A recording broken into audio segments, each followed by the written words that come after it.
Hello, everybody, and welcome to TeacherCast Podcast. My name is Jeff Bradbury. Thank you so much for joining us today. Thank you for making TeacherCast your home for professional development. And I hope everybody's had a great holiday weekend and enjoyed all the turkey and Thanksgiving celebrations. If you're in my neck of the woods, you have been inundated with tons of work on shopping and everything going on. But today, we are going to be talking all about the Skypeathon, which is going to be happening next weekend, November 29th and 30th. It is the annual celebration where educators get together and video conference.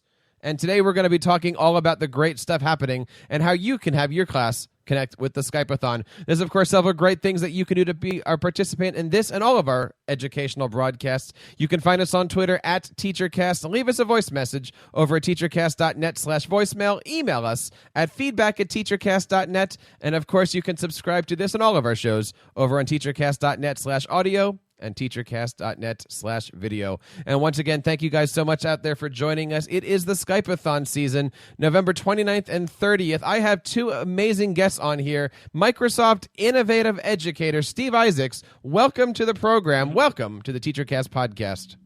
Thanks, Jeff. Good to be here. Tell us a little bit about yourself. Steve, you are also a New Jersey teacher, right? I am a New Jersey teacher. I teach video game design and development at William Annin Middle School in Basking Ridge, which is a public school. Not too many schools have a program in video game design and development, so that's kind of unique and exciting. And and I'm super excited. I'm glad that you ended up doing this show on Skypeathon, because we had a phenomenal experience last year, and we're excited about it again, coming in a few days. Certainly interested in learning a little bit about that and how your students reached out to people all around the world. But first, I want to bring on our other guest, Miss Marialice Curran, TEDx speaker, digital citizenship expert, speaker at the Twitter headquarters recently. Marialice, welcome to the show. How are you today? Hey, fantastic. And Steve, I just have to say, former middle school teacher myself, so I like you even more. Thanks. Just because of that connection. Marialice, tell us a little bit about yourself.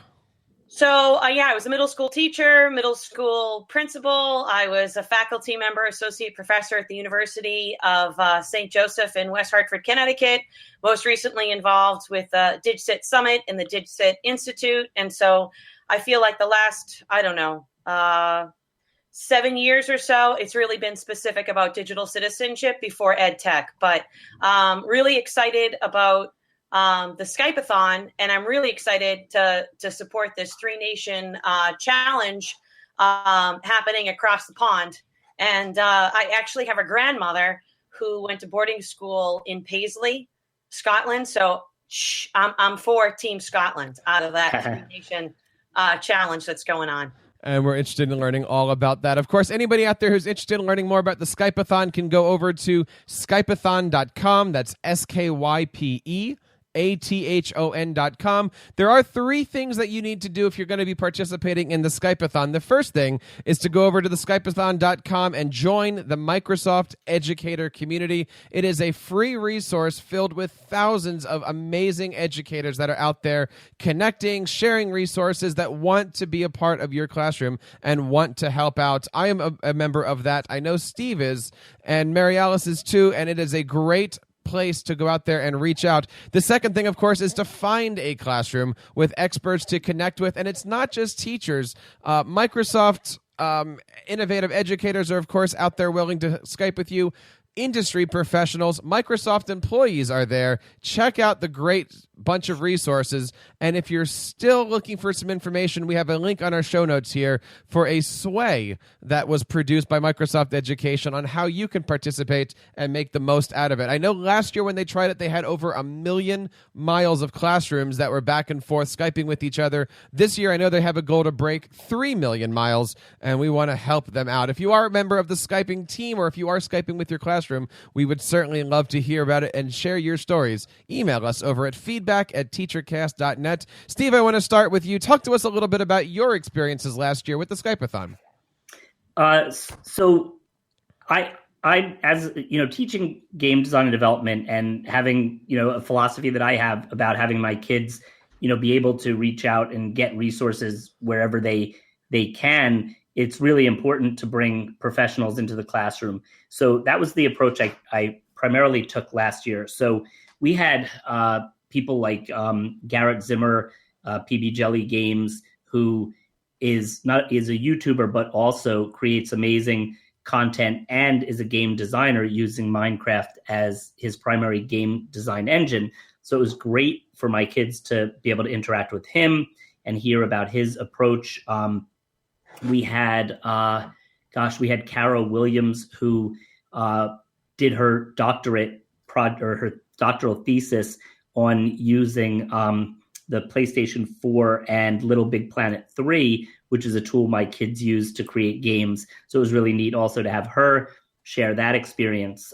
We had somebody who worked on the Disney Infinity team and other game developers. And it was just, it was remarkable to just have these sessions throughout the couple of days. I try to do it beyond the days of the Skypeathon, but the Skypeathon is a great motivator to kind of, really fill my schedule and book that up. So this year, I'm excited to have some people from the Xbox team who work in game design, one of the developers and community people from Kahoot.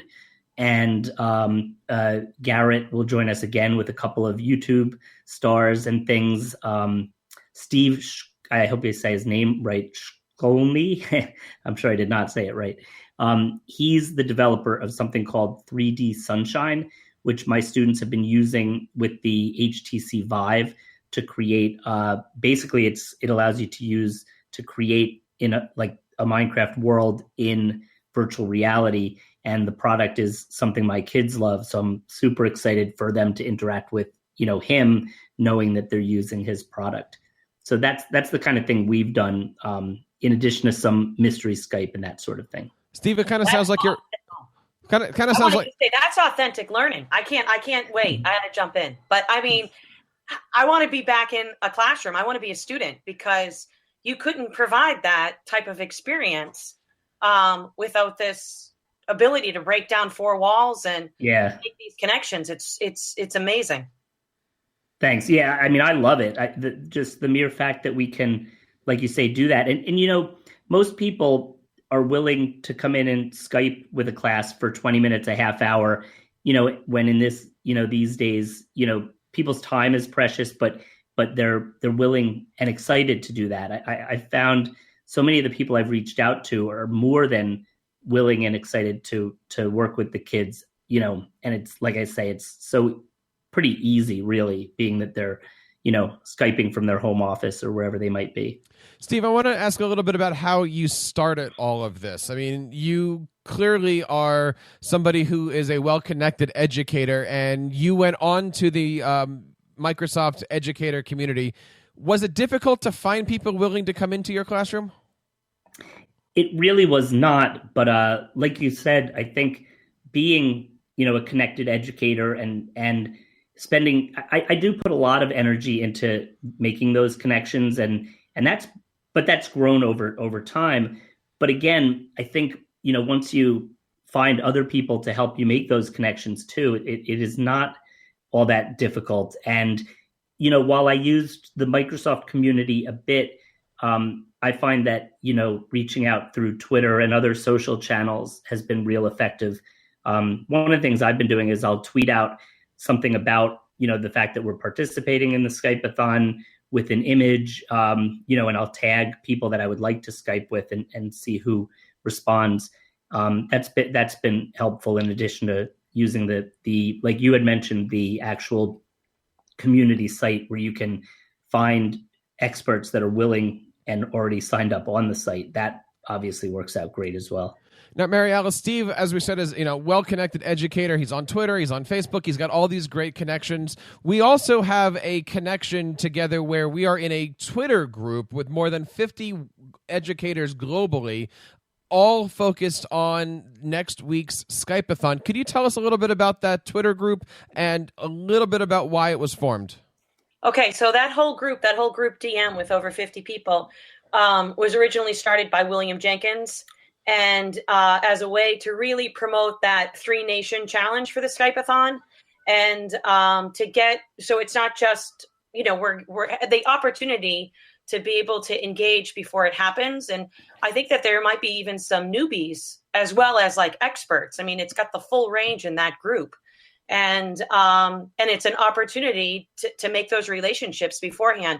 Like I can tell you, I'm no longer in a classroom, but like this time last year when I participated in the Skypeathon, I was a faculty member. And so my ed tech courses, I was always saying we'd be an audience, or I was connecting my pre-service teachers, with other classrooms, or, I had graduate students as well. And so I would, as part of the course, you were participating in the Skypeathon, perhaps for the very first time. And to me, that's really the exciting part. Like listening to Steve, like I just want to be a student in his classroom. But I mean, this is something that is available for absolutely everybody. And the Skypeathon in particular, I feel like is just that opportunity to just give it a chance. So, William, this time last year, we did this hashtag Connected Educator Appreciation Day. CEDUAD. And, it was Black Friday, day after Thanksgiving, and we were giving love to connected educators. This year's challenge was really, I feel like, focused on having a practice run with a Skype and to reach out to I think, as William would call it, a supplier. Steve, I think you were calling it a developer. That's right. It's one and the same thing, but to have that opportunity and find out the why behind a company. So just yesterday, I reached out to the UK and I got to talk to Ed Merger about Degrumbler, which is this amazing application for teachers about homework. And so to stop that like grumbling, the Degrumbler. And it's not a notification application. It's more of a planning and organizational tool. Fantastic. And I got to hear the why from the perspective of a teacher and a parent. And the tool really is for like the whole community. So it helps the teacher, but it helps the parents, it helps the students. And so I took the challenge yesterday. I've got a couple other calls with two other suppliers / developers before the Skypeathon. And then I've made myself available. I'm just an audience. And I also, through the Digital Citizenship Institute, I have my own account on Microsoft Education as Marialice Curran, but I also have it through the Digital Citizenship Institute. So if anybody wants to talk about digital citizenship, I'll do it during the Skypeathon. I'll be in an audience. I'll be an expert. But I'll keep this up all year long. Yeah, I'm glad you brought up the two sides of it. As a Minecraft mentor, I also am available to speak, and I'm excited that there's a classroom. I've actually had a couple of sessions with one classroom in New Delhi, India, and another person from India reached out, and we were able to schedule it during this Skypeathon. So, of course, playing with the time zones and things, I'll be speaking to them late at night, my time, early, in their school day the following day. But it's really, really neat to be the one that can also be, offering that and speaking with a class out there is for sure. And I think that speaks volumes there, Steve. As an MIE expert myself, being able to connect with a global audience, being able to collect and just fellowship with other MIEs, to be out there and really connect. Doesn't matter which side of the time zones you're on, having that ability to reach out for help and having other people be able to reach out to you for help is really what it's all about. I have an opportunity to speak with a lot of MIEs, and I always ask the question, what does being an MIE mean to you? And the answer, the number one answer that always comes up is it's family. It's just having this bond with other educators that are out there that is absolutely tremendous. If you're looking to learn more about the MIE community, of course, you can find out more information over at education.microsoft.com. But we're talking a lot about how easy this is. I want to kind of bring up some of the technical stuff, and just briefly here. But Steve, talk to us a little bit about your classroom. When you're looking to do Skype with somebody, what kind of equipment do you have, and what's set up in your classroom? Is this something that you can have 30 kids on a microphone, or do they come up to a computer? Tell us how easy this could be for any classroom. Yeah, I've done it different ways. I will say, do a test run first. When it comes to Skype and things, it's good to have gone through the whole process of connecting with, even if it's not the same person you're going to connect with directly, but just test out, your video and microphone. But many times I've just used my laptop, which has a built-in camera, and, have the kids be able to, I happen to have a couple of large screen TVs in my room. So viewing is not an issue, but the speaking with the guest typically would have a kid come up to the computer. I've done everything from an external mic. If it's me presenting, I'll usually use a headset, but of course with a classroom that doesn't work. So you're talking about potentially a microphone. I use a USB mic that's nothing overly fancy. I would, at some point I'd love to, maybe have a better microphone just in terms of being able to pick up more without like right now, the kids, whoever's going to ask a question might come right up to the computer, but that's fine. But yeah, and then we also, sometimes I'll even do it with, I have an Xbox set up with the Kinect, and that has, a camera and microphone that picks up pretty well itself. So there's so many different configurations, but it does not have to be overly technical or complex. That's for sure. Marialice, I think I would love to be a student these days. I just heard a teacher say the phrase, "Oh yeah, I have an Xbox in my classroom." Okay, that I did not ever have an Xbox in my classroom. In fact, when I first started teaching, I didn't even have email. It was 1993. Right. So, when I first started, I didn't get my first email address till 1998. No. I'm with you. I mean, I started, I guess we started around the same time, but it's been kind of interesting to see it evolve. That's for sure. So clearly we're talking about Skypeathon 2.0. I mean, Steve, you said you've done this before. You've got a stable full of educators. Talk to us about Skypeathon 1.0. Where can we get started? I mean, I know we've talked about these things, something called a mystery Skype. Could you explain what that is? And if a teacher's just looking to dip their toe into the water, never trying any of this stuff before, what advice would you give? And then I'll give Marialice a turn on the same question here. On that note, mystery Skype is super fun and super easy. Whoever, they came up with it a while ago. It's just such a brilliant idea, because what you essentially do is you're meeting with a classroom that you don't know where they are. They don't know where you are. Each kid essentially asks a yes, no. Well, you go in order, and one class will ask a yes, no question. The other team will have to answer accordingly. So you might, fun strategies. You might want to split the world in half, so are you in Europe, and then, you'll go from there or whatever, or what, what have you. If it's two US, countries, are you to the west of the Mississippi or whatnot? And then what's kind of neat is you have the kids working, trying to take, some degree of note of, what they're eliminating on the map, and maybe take out a map and work on it and whatnot. And they're playing this game back and forth to try to figure out as close as they can where the other class is from. And it's just a great way to get, because you have the kids interacting with the other kids, and it's a lot of laughs and a lot of fun. Very easy way to get started. Very easy. But I do love the idea also of considering bringing in the guest speakers, because I think that's another easy point of entry, especially because, the speaker you're bringing in is probably in a situation where they're, have a pretty stable setup, and they're speaking to your class, and your class is, in a position to ask questions and benefit in such an authentic way. So I think both are great, and neither of them are overly complex, but definitely mystery Skype's a lot of fun. There's certainly several great lessons that we can come out of when it comes to the Skypeathon here. Marialice, let me kind of throw you the softball.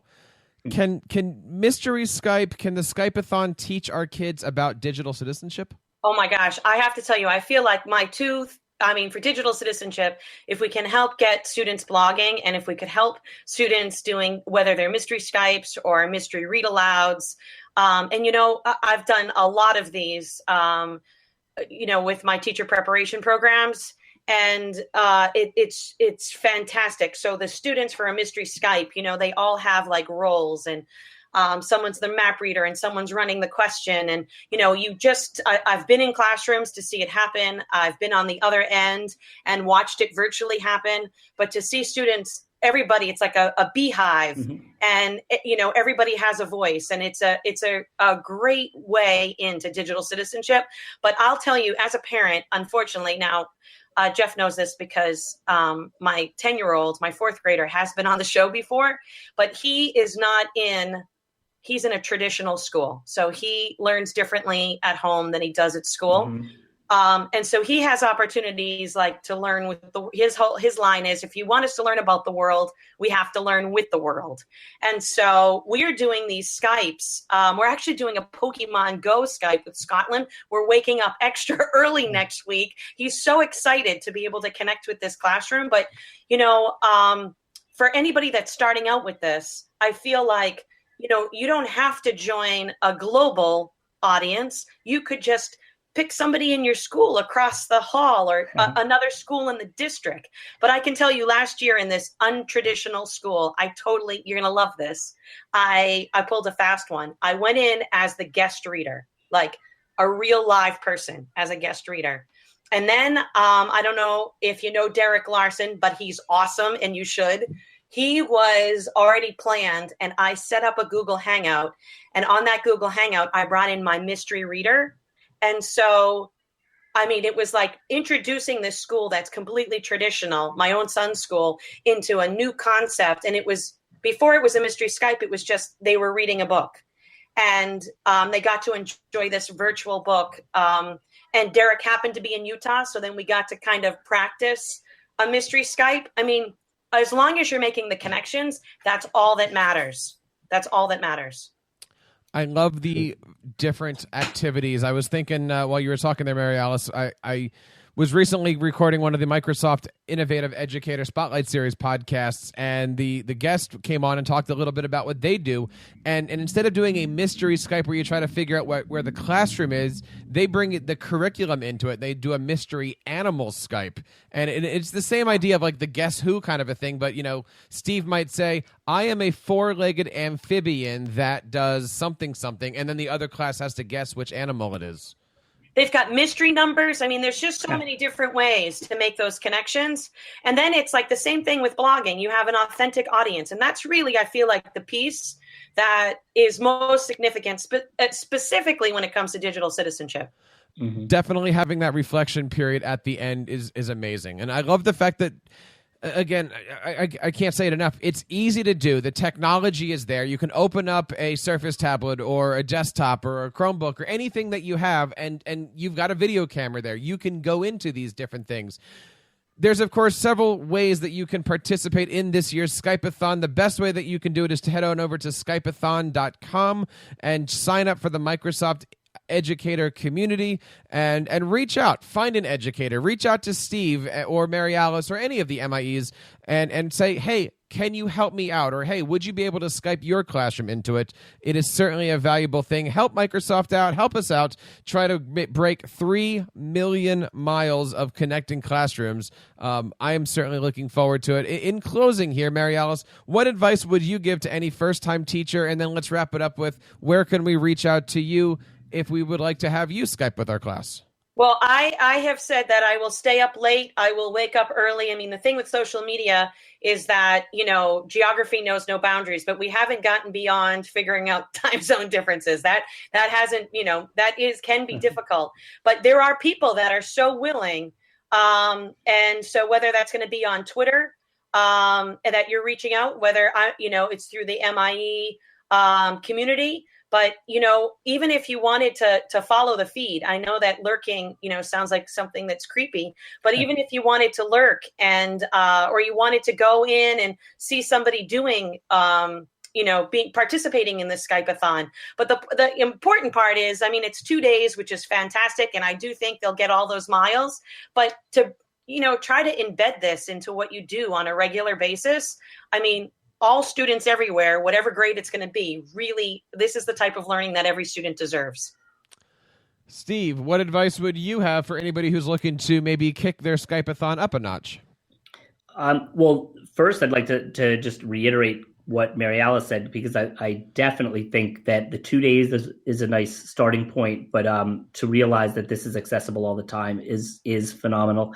To kick it up a notch, I mean, think big. Who would you love to bring into your classroom? I think we often think that people are inaccessible or uninterested or unavailable, and I think that's not true. And I think, some pretty awesome, incredible people are willing to come in and talk to your students. And, my kids have been pretty excited over the years. We've had Mike Watanabe, who's the voice of Tim from Brain Pop, has come in and talked to the kids.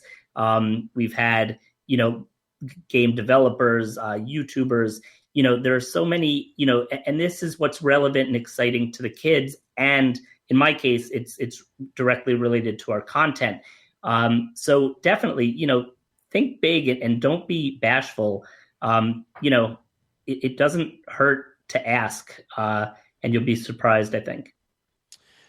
If you are out there looking to participate in the Skypeathon, again, check out Skypeathon.com and let us know who you're Skyping with. We would certainly love to hear from you guys. I want to say thank you to Marialice Curran and Steve Isaacs for coming on the show. And, of course, I hope that you guys have a chance to reach out to him. And if you're interested, reach out to us on the podcast. There's, of course, several ways that you can do that. You can find us on Twitter at TeacherCast. Leave us a voice message over at teachercast.net/voicemail. Email me over at feedback@teachercast.net. And this and all of our shows are archived over at teachercast.net/audio and teachercast.net/video. And if you're interested in becoming an MIE or an MIE yourself, I certainly encourage you to subscribe to our Microsoft Innovative Educator Expert Spotlight Series podcast, which you can find all of our information and shows archived over at teachercast.net/MIE Spotlight. On behalf of everybody here on the TeacherCast Educational Broadcasting Network, my name is Jeff Bradbury, encouraging you to keep up the great work in your classroom and continue sharing your passions with your students.